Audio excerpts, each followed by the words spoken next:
Hi, I'm Laura Baker. I'm excited to introduce you to a Wyoming CAN committee member, Galen Goff, IT Director for Jonah Bank. Today, he's going to discuss social engineering. These are just some of the organizations on the Wyoming CAN committee that bring you the Cyber in a Box program. We're going to start with a very big statement that we're social engineered every day of our lives.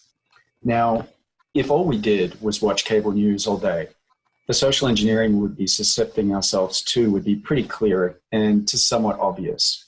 However, like you and like myself, you have lives that you live, and so social engineering may be a little more subtle, but we still encounter it pretty constantly. Consider this example that I encountered recently with my kids. My kids really want a trampoline. They know it costs a lot of money, more than I'm willing to pay for something that, is after the next big windstorm going to end up across the state of Nebraska. They also know how irritating and annoying it can be to a parent at times when their kids are constantly stating that I'm bored, there's nothing to do. So they come up with what in essence is a sales pitch. And they come to me and they say, Dad, I know a trampoline is a lot of money, but just think of the hours. No, my kids didn't say all the fun they would be having, but they actually quantified it into hours. And they continued on. We could have all the fun we could have on our trampoline. We could be jumping on it outside. We could put the hose on it. We could play games, throw balls on it. Heck, we could even camp on it if you let us. You wouldn't even know we're there. And there's the hook, right? So what they've done right there is they've identified that there's a need there. And kids don't do this maliciously. They're just very clever at it. It's something you learn from a very young age is, to some degree, a little bit of manipulation. And so they've understood that, as parents, we want our kids to get outside. We want them to go and do something and not constantly be at our heels looking for us to provide them with entertainment. So they identified that need, that we want a little bit of a break. They want to get this trampoline. And so they made this really good sales pitch.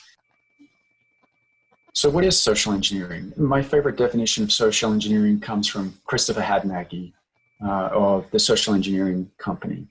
He states that it's the act of manipulating a person to take an action that may or may not be in their interest. There's a misconception about social engineering, especially as it relates to phishing emails. The social engineering is something that only happens to those less astute than ourselves.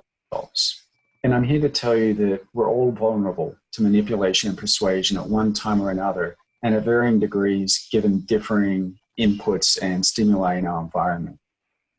There has been a change in the tactics that was first reported way back in 2015 by cybersecurity firm Proofpoint, who found that social engineering was the #1 attack technique used by cybercriminals. So there are two main types of psychological ploys used in social engineering. Appeals to trust and authority. These acknowledge that people tend to obey authorities. So attackers make the offer look like a legitimate one being made by a reliable, official institution or established reputable business. For example, FBI or IRS or other government-themed phishing emails are classic authority schemes.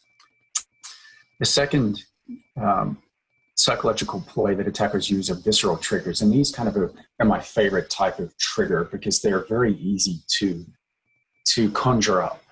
These are ploys that exploit basic human desires and needs such as greed or fear, curiosity, avoidance of physical pain, or the desire to be liked. They're structured to provoke knee-jerk reactions and reduce the motivation of us to process the content of the scam more deeply.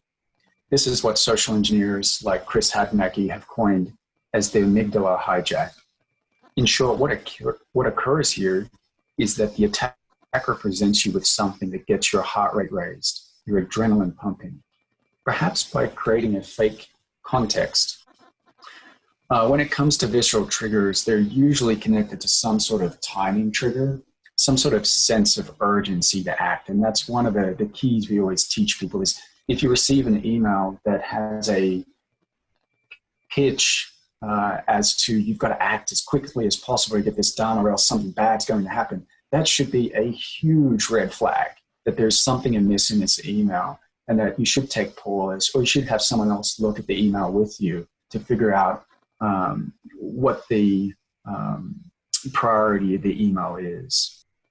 Thank you, Galen. For more information, check out these resources. Thank you for attending the Cyber in a Box library program brought to you by the Wyoming CAN Committee and your local library.